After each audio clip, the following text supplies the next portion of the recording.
During the past couple days, we've heard from 5 students who said they've had sex with Schuler and that she was indicted today on 16 counts of sexual battery.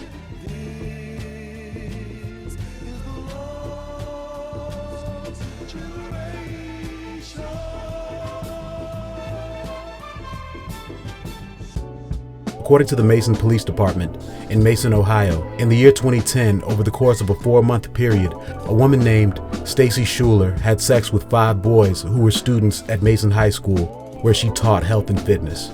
Mason is in the southwest corner of Ohio, about 25 miles northeast of Cincinnati. At the time of these events, Ms. Schuler was 32 and the students were all 17 years of age. Most of them played for the school football team. The teacher stood trial in October of 2011, about 10 months after her arrest for sexual battery.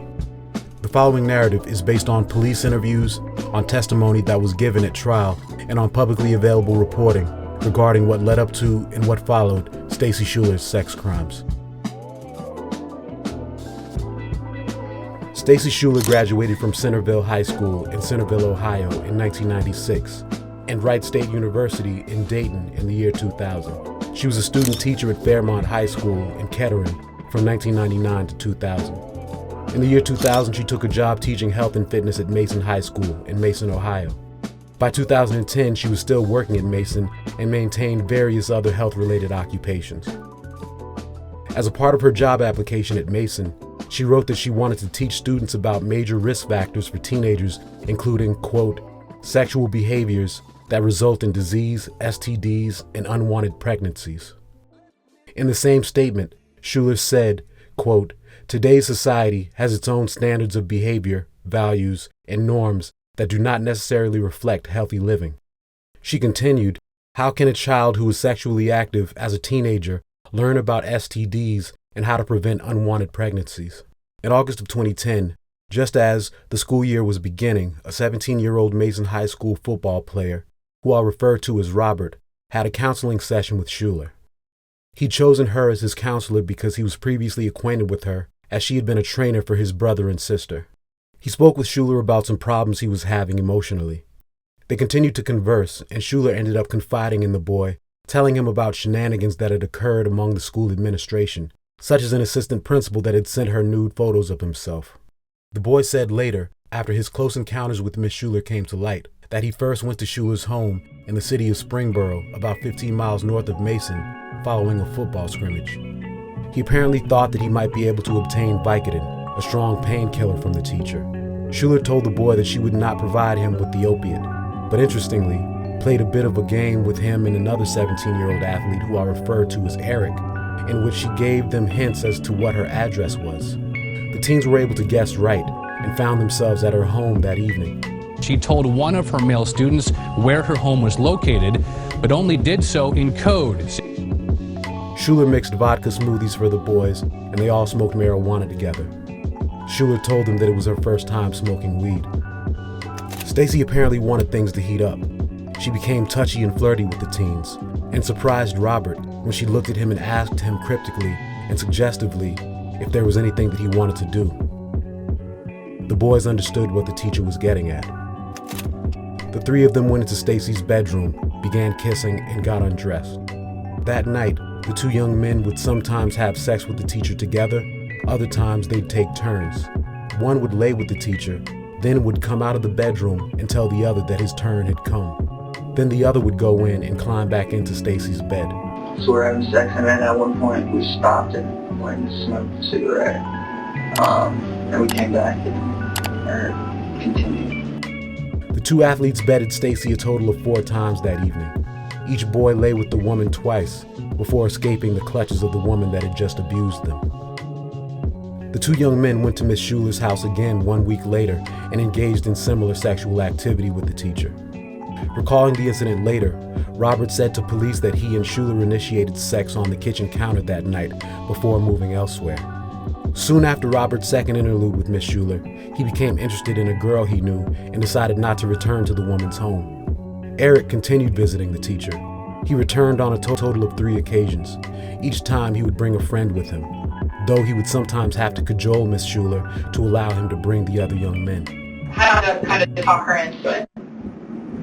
evidence to that? How do you have to convince her to let all three of you guys come over? I mean, just, come on, no one's gonna find out. We're gonna tell you, you can trust me. Let's not find out yet. I would totally want, blah, blah, blah. According to Eric, one night Miss Schuler treated him and a friend of his to oil massages. Then the three ended up having a bubble bath together to wash off the oil. They proceeded to have sex together again in the shower before the escapade continued in Schuler's bedroom. Eric had intercourse with Stacy Schuler on a total of 7 different occasions and brought a total of 3 other boys with him, all of whom also had sex with the teacher. One of Eric's friends was ecstatic that he'd been invited to join in the fun. He was really, really excited. Like, he was just like, this is my life. Christmas present. Thought it was a giant present. Like, he was just so excited. At least one boy who participated in the sex parties, however, began to feel a bit ambivalent about what he'd just seen and done. He passed up an opportunity to have sex with Schuler a second time that night and later testified that he'd been, quote, a bit grossed out about all of them having had sex with the woman and about how easily it had all happened. He said that it just didn't feel right.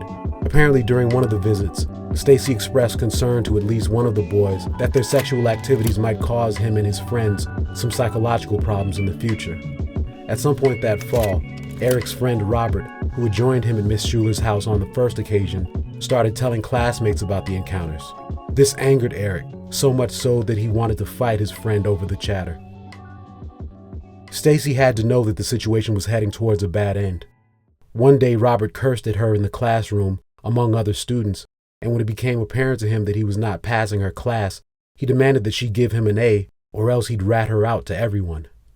Stacy acceded to his ultimatum and gave him the grade he wanted. And he wasn't passing, so he was like, I'm telling everyone unless you give me an A. She ended up giving him an A.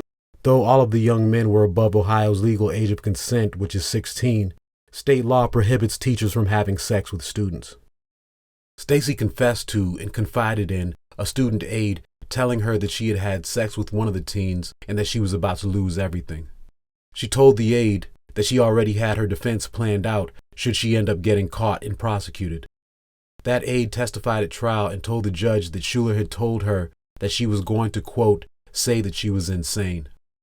The 5 sexual encounters between Miss Schuler and the teenagers occurred between August 20th and December 23rd of 2010. They all occurred at her home. On January 10th, 2011, just weeks after the most recent tryst, an anonymous individual contacted school administrators and reported the improprieties. Subsequently, detectives with the Mason Police Department met with the boys and interviewed them about their experiences at the hands of Stacy Schuler. I've referenced those interviews previously. One of the teens disclosed during an interview that Schuler had shown him on her phone a lewd photo that Assistant Principal George Coates had sent to her. Coates resigned for undisclosed reasons a few weeks after the interviews were recorded. Schuler was placed on administrative leave soon after she was reported to the school, and ultimately she resigned. The superintendent of Mason County Schools also gave his resignation in the wake of the scandal. On February 8th, the former teacher turned herself in to authorities, and she was indicted on 16 counts of sexual battery, a 3rd-degree felony, and 3 misdemeanor counts of offenses involving underage persons. In October of the following year, 2012, Stacy Schuler stood trial for her alleged crimes. About a week before the proceedings began, she waived her right to a jury trial, preferring to instead have a judge rule on her guilt or innocence. She pled insanity. Her lawyers argued that she was suffering from multiple psychological conditions, including mania, post-traumatic stress disorder, and bipolar disorder. They said Schuler had no memory of the incidents in question. They called to the stand psychologists that had examined Miss Schuler and opined that she was not responsible for her actions that fall because of various mental illnesses she suffered from, exacerbated by the antidepressants she'd been prescribed and by her heavy drinking.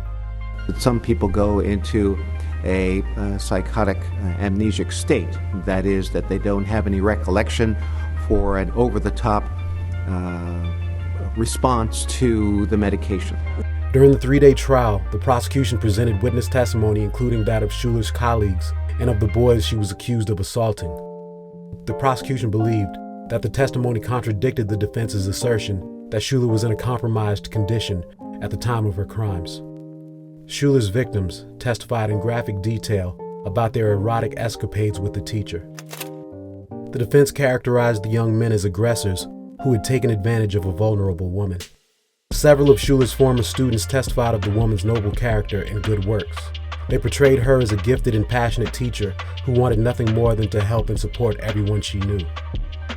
On October 27th of 2011, Stacy Schuler was convicted on all 11 counts of sexual battery and all 3 counts of serving alcohol to a minor. Following the conviction, and before the sentence was handed down, the parents of Schuler's victims spoke to the judge and explained how their children's lives had been adversely affected by Ms. Schuler's actions. Then, rather than sentencing Ms. Schuler to decades behind bars, which was an option available to him, the judge ordered the woman to serve 48 months. Schuler would be eligible for parole after 6 months. In November of 2012, just 13 months after Schuler's conviction, a judge approved Stacy Schuler's petition for early release. One of the young men who had sex with Ms. Schuler almost 2 years prior spoke at the hearing and told the judge how his experiences in the teacher's home had negatively affected his life. He said, quote, "I trusted Ms. Schuler during a rough time in my life, and she used that trust against me. She played her game and groomed me, and took advantage. Most people in society feel as if it is every 17-year-old male's fantasy to sleep with their teacher. Being young and naive, at the time, it was. What most people fail to realize is that this fantasy quickly turned into a nightmare that I'm still living in today." The young man was the only of Schuler's victims that showed up at the hearing. Another sent a letter telling the judge how he had suffered from the ordeal. Stacy Schuler spoke at the hearing. She apologized and took responsibility for her actions. And I would like to take full responsibility for all of the crimes and all of the harm and the pain that I've caused everyone who's involved. Tuesday, November 13th, 2012, was the final day Stacy Schuler spent in custody. She was locked away for approximately 13 months for her crimes.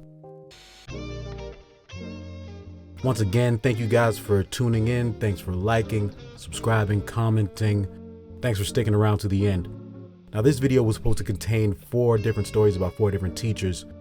I decided to break it down into 4 different videos, so the next one is about a woman named Stephanie Ragusa, who got caught and was convicted of seducing 2 students at the middle school where she taught in Tampa, Florida. I'll be dropping that one before the week is over and the next one shortly after that, so be on the lookout for that. Once again, thank all of you guys for checking me out. I appreciate all you guys to the fullest. Peace.